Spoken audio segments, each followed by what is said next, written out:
So, what an orderly debate. You both have said Vladimir Putin is a better Gentlemen, we're going to get to than Russia in just a moment, but I do want to get back to the question. But in the midst, yeah, Elaine, thank you, thank you, Senator. These guys have praised Vladimir Putin as a great leader. How can they defend Senator? We do have that coming up here, but in the meantime, the questions were about your running mates. About the business thing.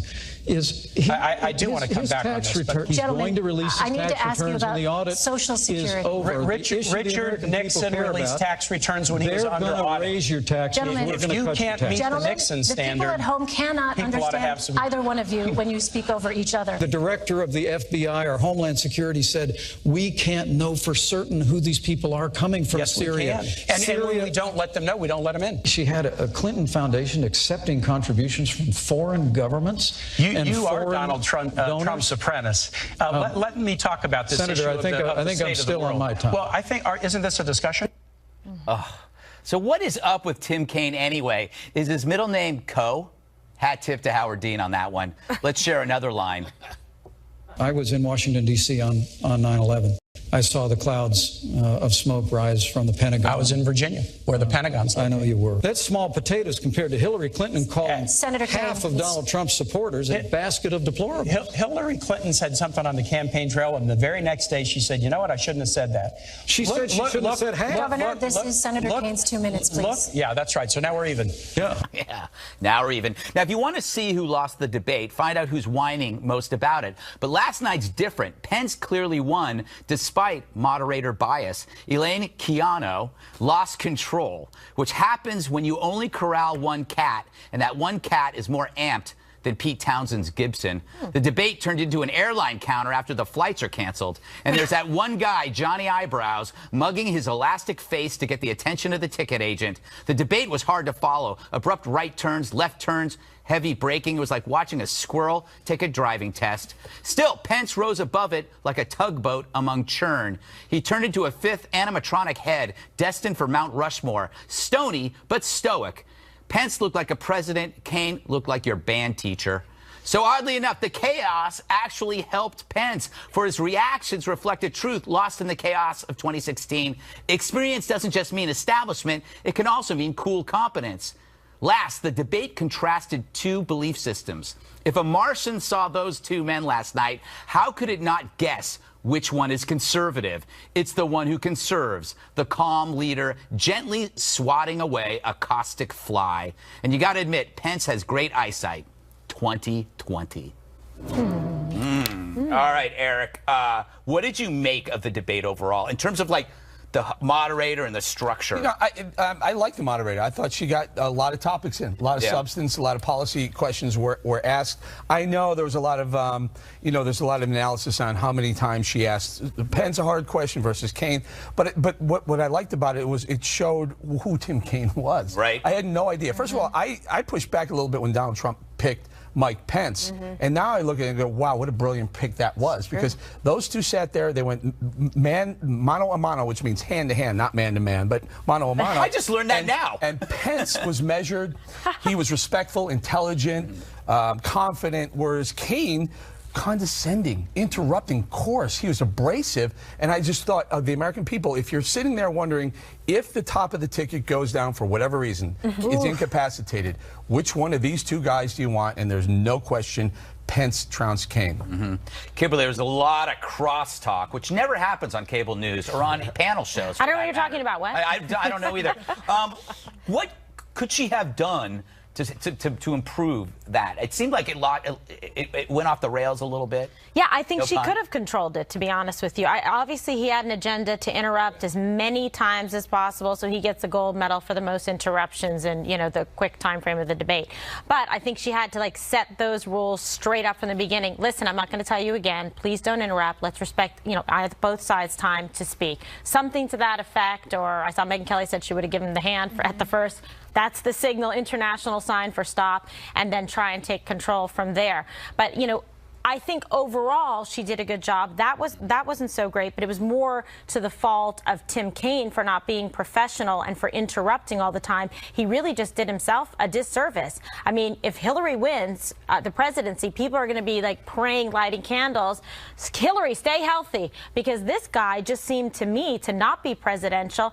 I liked him more before I listened to him in that debate last night. And I don't know if that was the advice that he was getting from the Clinton campaign, from, Robbie Mook, or what, because he seemed to say, oh, he won because he interrupted the most and he didn't let, Pence get his words out. Pence, to me, seemed calm. He seemed informed. He was prepared. He was presidential. And he thought, well, actually, very good pick by Donald Trump. And Dana, I heard you say something last night right after the debate, talking about a lot of people were thinking, is Pence going to run? Was he going to be at the top of the ticket? I mean, he really, I think, proved himself to be a good choice for those that were supporters of his to begin with, that would have liked to see him on a ticket at the top. Yeah, I was saying that back before there were 17 candidates in 2015, and people mused for the couple of years before the announcement of who was going to run, people on the conservative side would say, well, Mike Pence should definitely be in the mix of that. And then when he decided not to run as a presidential candidate, I think there was a lot of disappointment. I thought the debate was so rushed in the first 20 minutes. I was like, whoa, what in the world? And then it calmed down so much after that I kept finding myself going, wait, what did they just say about Social Security? Because there was a lot more that could have been teased out from that. I do think she missed some opportunities for some follow-up questions, or they did for each other. Right. Especially on some of the things, like, for example, I think Mike Pence did an excellent job, but one of the things he did was totally dodge some of the questions and the points that Kaine was making, or that Quijano made about, well, what about when Donald Trump said X or Y? And he was like, oh, he just blew right past that. Great style points, but I do think that in some ways that was probably a little bit disconcerting for some people. But for conservatives watching it, Mike Pence was a champion last night. Juan, I thought the problem was that Elaine Quijano kept sticking to a script. Yes. When the chaos, like they'd go in some different argument, and then she would go, no, we have to talk about we have to talk about this. That didn't help. But also, I think Kaine didn't help her either. Well, no, I think she was a weak moderator. I mean, I think that's what came through, is that she was trying to organize these people, and their goal was to talk. Yeah. So, but let's go to the big picture here, the day after. The day after, what I hear from Republicans is, wow, what a relief. After that terrible week with Trump's disastrous debate performance, Miss Universe, the tax story, boy, Pence really held his own. We don't have any problem with what Mike Pence did. And we can even argue, because the polls show it, Frank Luntz's group, CNN Instant Poll, that what you get was Pence being the more likable candidate, his numbers, his favorability numbers inching up, while you saw Kaine's go down. The key, I think, Greg, is that Pence exceeded expectations in terms of his performance, and especially so for Republicans, who some of whom say to me today, they even feel like, it's buyer's remorse. I think we hear a little bit around the table like, gee, maybe he should have been the candidate, right? No. Oh, yeah, I hear that. I felt, when I saw Pence up there, I thought, that guy, he's president. But like conservative. Yeah, he's more conservative. More conservative, possibly, maybe even more presidential. Way more he's presidential. not going to bring out the type of crowds and the vote and the enthusiasm that Donald Trump does. I mean, we don't know that. And if you started with a Mike Pence in the field of 17, are you sure that Mike Pence is the last man standing in the field? I don't have any. And that's the rub. Obviously not. Universe. But here's my point that struck me last night. I was watching the debate with Miss Dana Perino, and to my brain, we had a blast. I was thinking, hey, you know what? This guy, Pence, is throwing Trump under the bus time and time again. And so the prosecutorial mode that Tim Kaine employed, which is, hey, he called women dogs. He said that Mexicans are rapists. He said that Putin's a great guy. And Kaine kept coming back to this. And you never saw Mike Pence. He never owned it. Respond and defend Donald Trump. But I think part of the reason was Kaine had piled them so many of them, and he was also so irritating. Yeah. He was just irritating, and his constant eye contact. I have to defend the moderator. When Pence would talk, Kaine would just look right at the moderator and go like this. Didn't he wink at her one time? Yeah, it was like he was constantly deflecting her so that she had to go to him whenever. She's an exceedingly nice person. Yes. And a gentle person. Probably. And she's a mom. And in some ways, maybe she could have said, "Oi, stop it." Yeah. None of you. But Not gonna do a squirt going bottle into at the them. debate, going in, she said she had nine topics, 9 buckets that she wanted to get to, 90 minutes, with a 2-minute response from each. I'm looking at it going, that's very, very aggressive to be able to get that. She wanted to Especially do what as you Lester point out, didn't do. What Greg points out, that Tim Kaine never really answered what he was asked. He just took a shot and turned it to a Trump dig. Do you think instead they of should have had the answering buzzer? question. Like in the primary honestly, debates? I love that debate. I thought it was great. They both went at it. She thought didn't it was really good. She didn't fact check. You know what? And I think for once, I thought that was great. Let the candidates duke it out. If someone says something they don't agree with or think is wrong, then point it out. I like that format. So better. this is what bothered me. So I'm watching it, and because I now today understand that stylistically it was a huge win for Mike Pence, that he looked calm, he wasn't interrupting. But as I was watching, Eric, what I saw was that when the issue was brought up about Vladimir Putin, here's Mike Pence. That guy's a bully. Yeah. That guy's I'm thinking, well, wait a minute. That's not what Donald Trump says. So what we talked about yesterday, is this debate about defending the boss, or is this debate to find out who these two guys are in the event the boss is incapacitated? Well, when Mike Pence, when Tim Kaine says, Donald Trump says we're going to punish women who have abortions, he says, oh, no. And I'm thinking, but that's exactly what he said. Or when, in fact, Mike Pence himself said Vladimir Putin's a better leader than Barack Obama. You know what? Unbelievable. Mike Pence says, no, I didn't say it. I'm thinking to myself, where's the fact checker? What's going on here? Well, the fact checker, the people sitting at home, like all of us, that can make a decision and be informed and say that was stated before or it wasn't. I mean, I think she tried to get through a long list of subjects. One of the criticisms of the presidential debate was that Lester Holt didn't get to enough. Like, wait, what about Obamacare? What about that? We brought up all these issues. What about choice? All of that Alicia didn't Machado, get through. which wasn't even a question from Lester Holt. But also, can I just, we don't have time. I just want to go to the sound on tape, which is, it shows that Quijano asked a number of questions to Pence, but not that many to Kaine.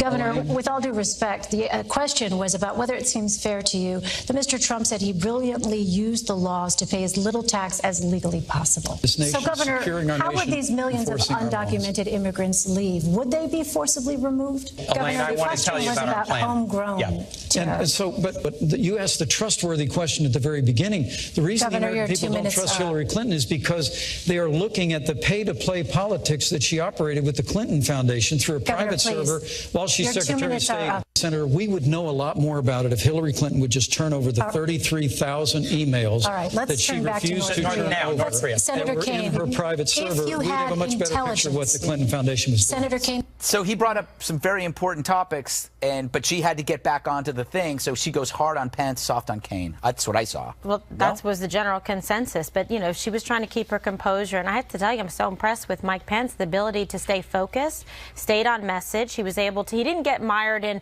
all the specific, oh, Trump said this, and this, because then he'd be there all night trying to, like, go through the laundry list that he was saying. It was more about Kaine putting that hit in, that rapid fire. But he wasn't certainly defending Hillary Clinton. I didn't hear anything about I think that's exactly what he did, and that's what he hit Trump. No, but I'm saying the instant poll today said that Kaine did a better job of defending Clinton than Pence did of defending Trump. Because Pence didn't take the tack that I'm going to attack Hillary Clinton.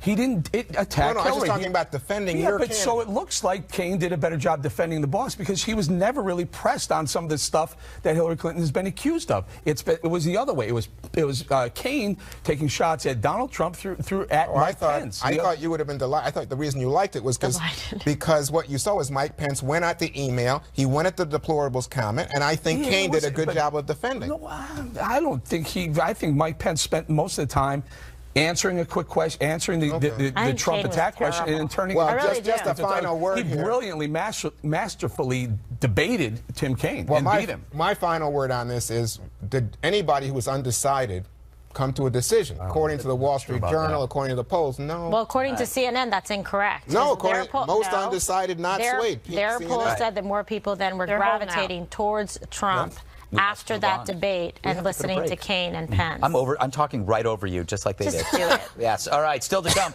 Trump and Clinton's thoughts on last night's debate. That'll be fun. Plus, the latest on the path of Hurricane Matthew. The East Coast is on high alert, bracing for the massive storm that's killed at least 11 in the Caribbean. A live update from the Fox Weather Center ahead. And back now to last night's vice presidential debate. It started off with a handshake, but quickly got ugly. Here's more from the dramatic Kaine-Pence showdown.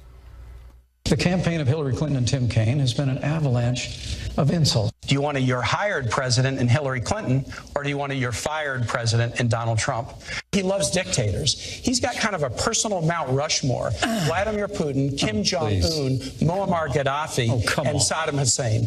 And last, if your son or my son handled classified information the way Hillary Clinton did, they'd be court-martialed. That is absolutely false, and you know absolutely that. And you know that, Governor. It's absolutely true. Some fool or maniac could trigger a catastrophic event. And I think that's who Governor Pence's running mate is, exactly who President Reagan warned us about. Senator, that was even beneath you and Hillary Clinton, and that's pretty low. How low can you go? So who won last night's face-off? Shockingly, the mainstream media even says Pence. Had a little debate last night. I was humbled and honored to be there. Donald Trump called me late last night from Nevada to congratulate me on the debate.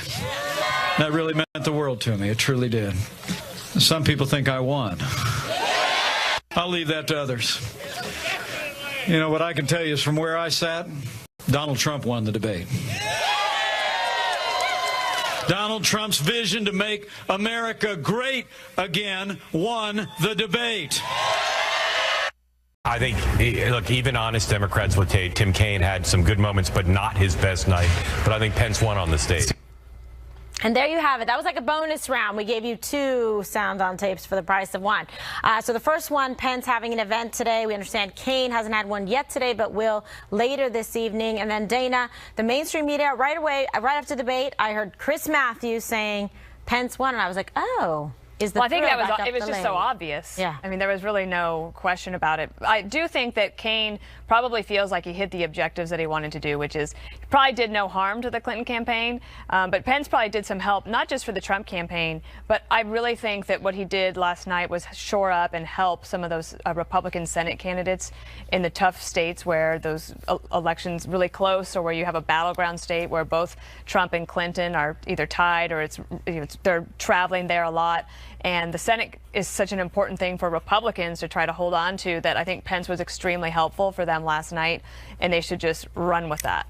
And do you think perhaps, Eric, that this is a little bit of a salve for some of the other conservatives to say, you know, this was a good pick, Pence is excellent, if he's going to be around Trump, and the two of them together as a team perhaps producing good quality decisions and results? Yeah, so the first thing in the morning I was waiting to see, and I like to go through all the different channels and see what the spin is, see how the spin starts out. And I'll tell you, at 6 o'clock in the morning, the spin was, yeah, Pence did good on style, but substance, you know, he as Juan was pointing out, you know, he didn't have the right answers about what Trump said, or he couldn't defend Trump properly. By about the second or third hour in the morning, they abandoned that and said basically, yeah, you want to know something? Pence really won this one. And you're right. And so if you're a Trump supporter, or if you're a Trump fan, you go, well, here's this first real decision he's had to make. Pick a vice president. Pick a nominee to run with you. And he picked the right guy. Clearly, I would say he picked the right guy, because he balanced. Yesterday I said Trump and Hillary Clinton are the pizza and the chicken wings. These are the vegetables tonight. Pence brought the vegetables. He brought some broccoli. Okay, was there any dip with that? Yeah, ranch.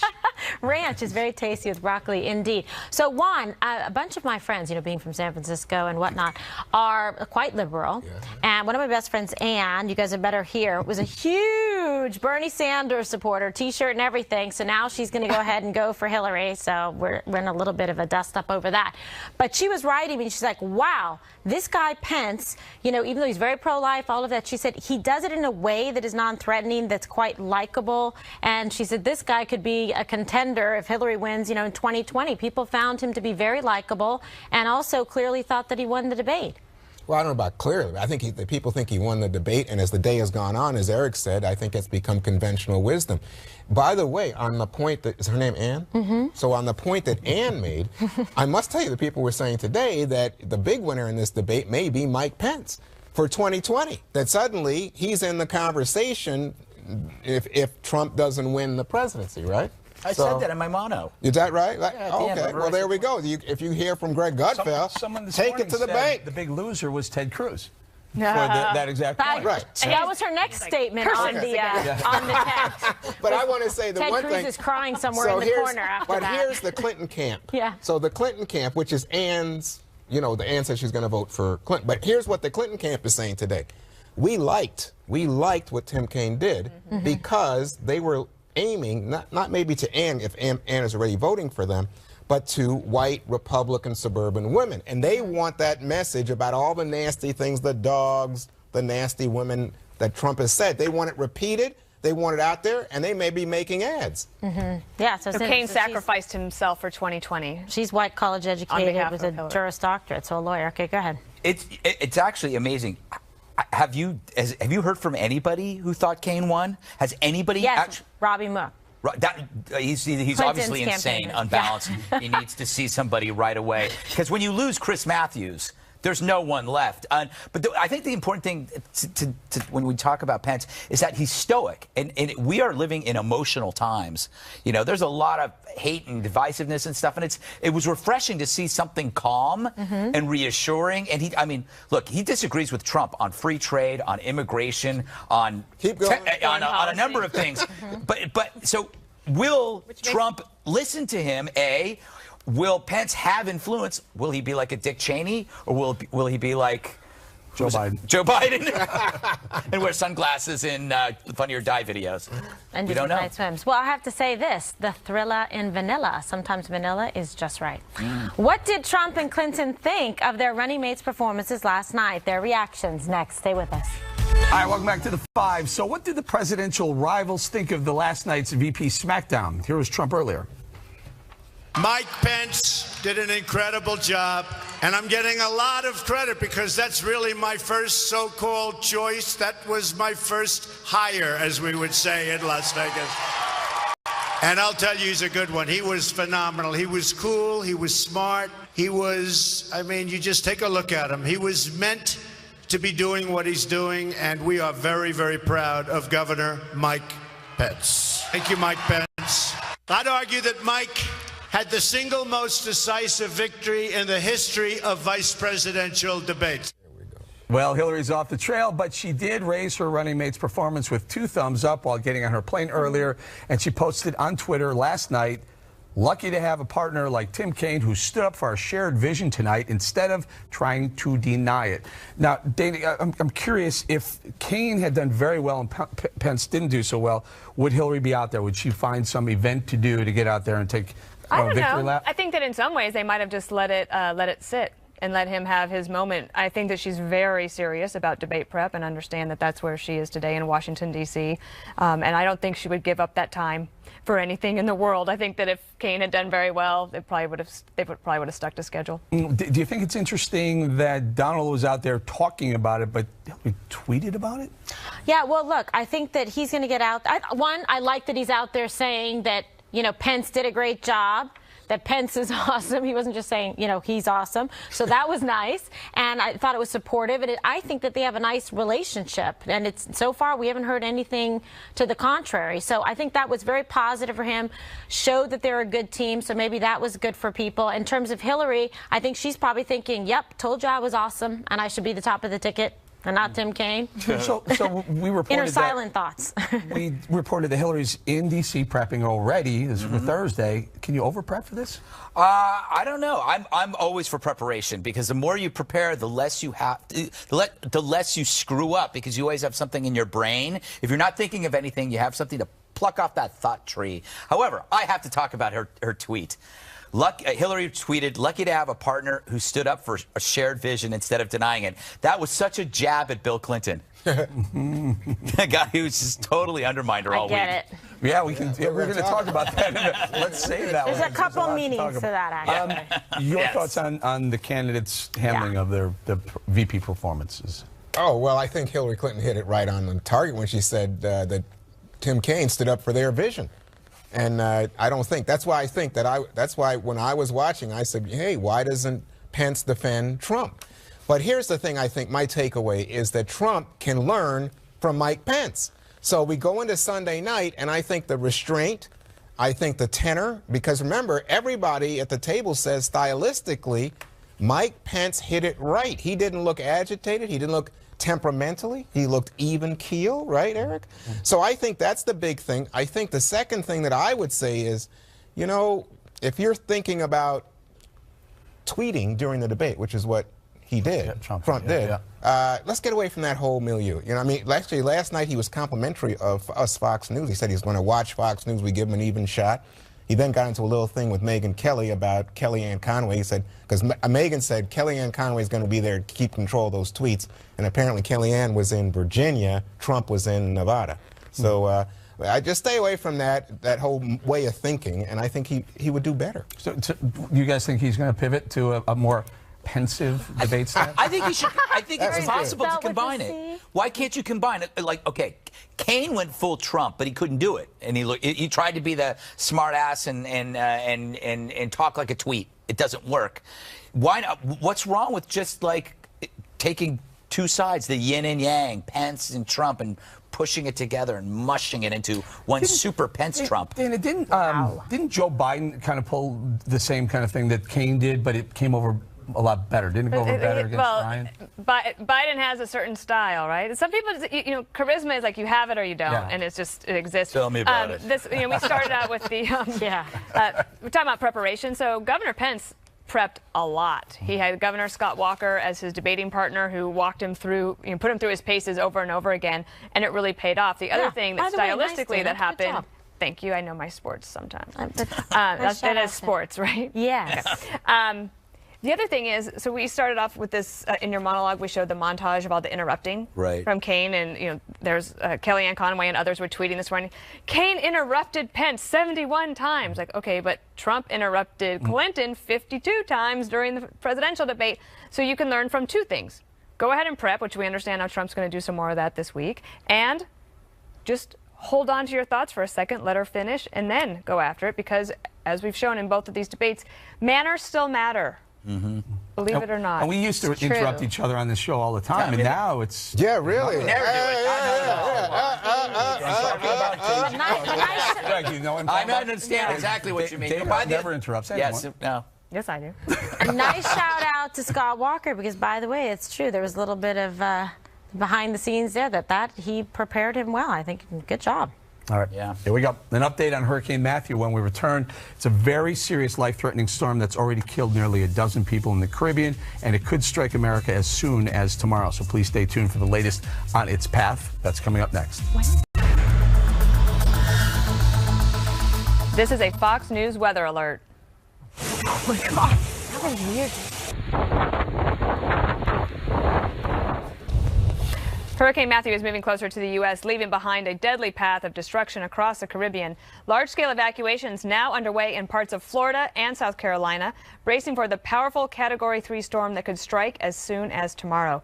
Rick Reichmuth is in the Fox Extreme Weather Center with the latest. Rick. Hey, Dana. Right now over the Bahamas, still a Category 3, 120-mile-an-hour storm.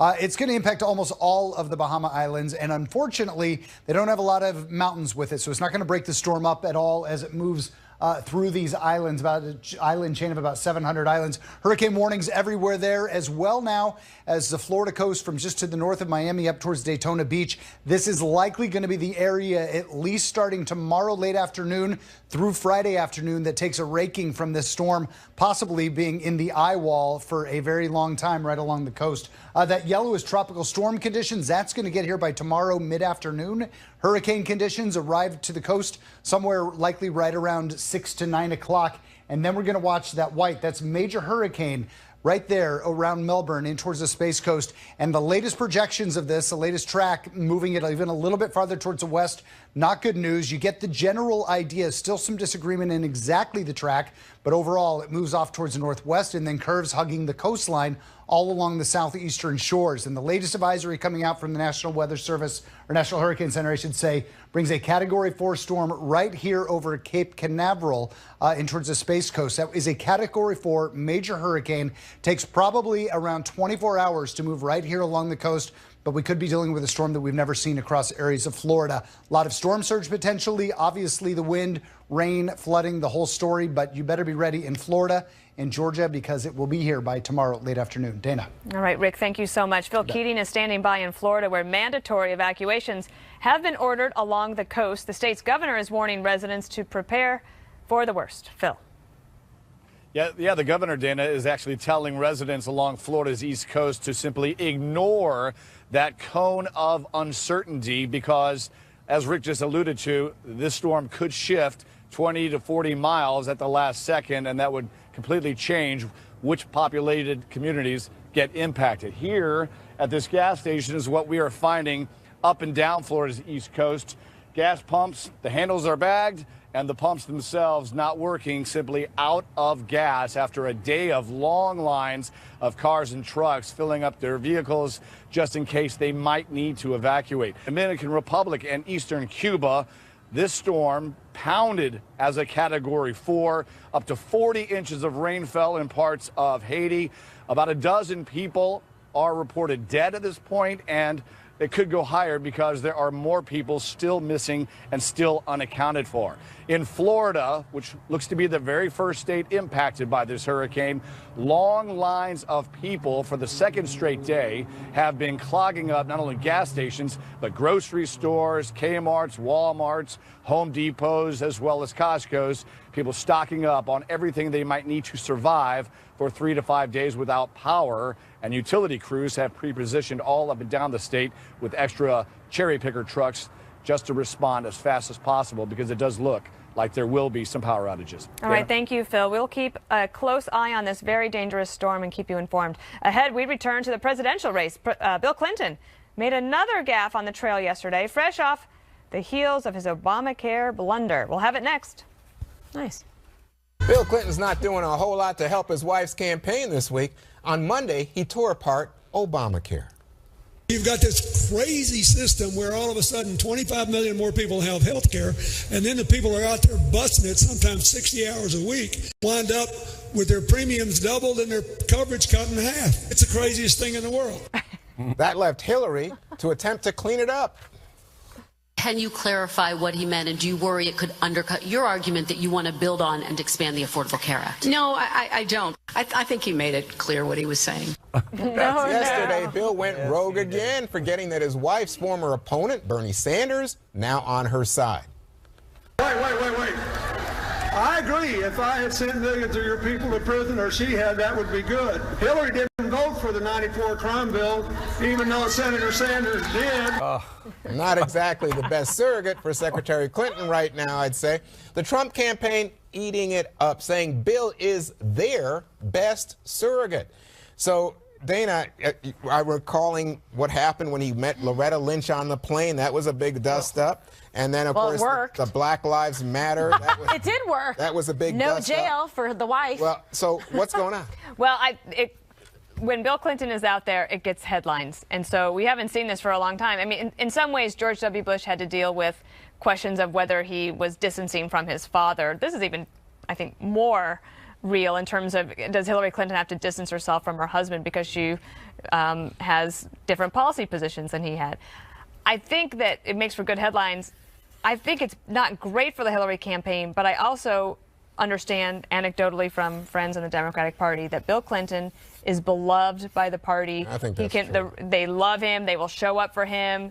And he actually is probably a better surrogate for her than we'd realize. Well, Eric, I think he still gets big crowds, as Dana said, but also he did a spectacular speech at the convention. He stepped in it. They really need to pull. If they want to win, they need to pull him back. Just to send him send him away somewhere, keep him busy. Who knows how? Whatever. We'll go there. Steve Schmidt today said something very important. I think he nailed it. He said Bill Clinton has done something that has delivered the message that the Republicans haven't been able to deliver. Absolutely. And he's 100% right. There are small businesses out there busting it for 60 hours a week, and they can't afford their own health care. Meanwhile, people who aren't working, 20 million people, are getting health care on the backs of them. That's important to note. And if the Republicans are right and Trump's campaign is smart, they'll seize on that, make the ads about that, and talk about that a lot come Sunday night. Well, and Kimberly, do you think it's fair?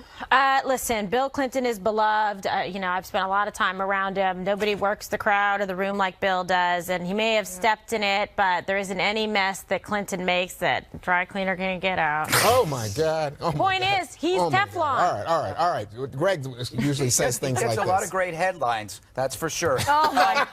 But he's great for Hillary. He is the spicy gumbo, and she's the cold broth. He's the charming one. He may have lost a step, but a slow Bill Clinton is still preferable to a fast Hillary. All right. A fast We're gonna clean this up. That's right here. One more thing up next. 7.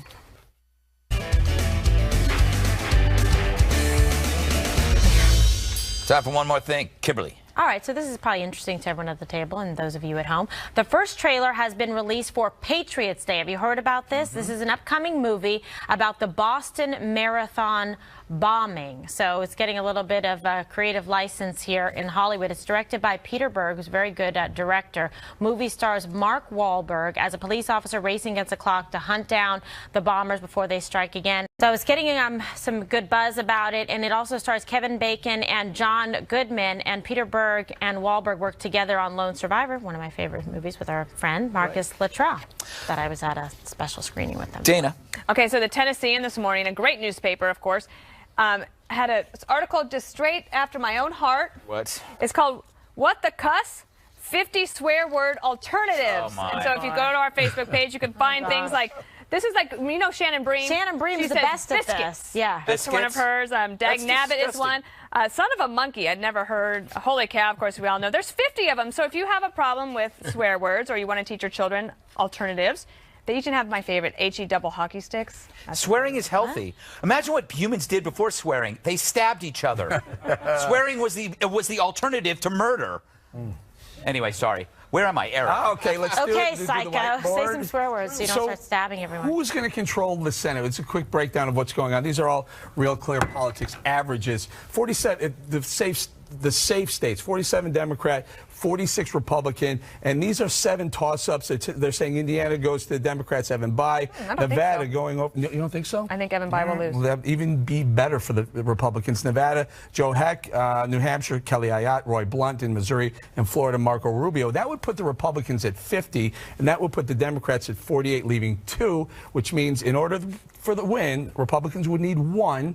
Democrats would have to win both of those, Pennsylvania and North Carolina, and the presidency to keep the Senate. To get the Senate. I think the Republicans will definitely keep North Carolina. Very strong. And Pennsylvania. Leaning right. All right, kids. We're going to go to this. Greg's Medical Tips. All right. You know when you see somebody crying, don't automatically think that they're sad. They could be suffering from something called CDE, chronic dry eye. Dana Perino, are you feeling emotional this evening? I noticed the tear, just a single tear rolling down your face. I have chronic dry eye, and it's horrible. It's horrible. It's horrible. 35 million people have it. Yeah. It's a big deal. Yeah, it is. Like this eye will sometimes leak. This eye completely dry, and Kimberly my has left it too. eye too, but I got to get the plug out of it. All right, so if you dream about going into space, you know what's closer than you think. Today in Texas, the space startup Blue Origin had a successful rocket launch. The rocket took off, landed safely, and a test of its safety escape features. This rocket will carry tourists into space to get a look through its massive windows. But for now, take a look at this. Images from the Hubble telescope. Image of a star like our sun exploding. By the way, don't worry about our sun. It's good for another 5 billion years. 2, 1.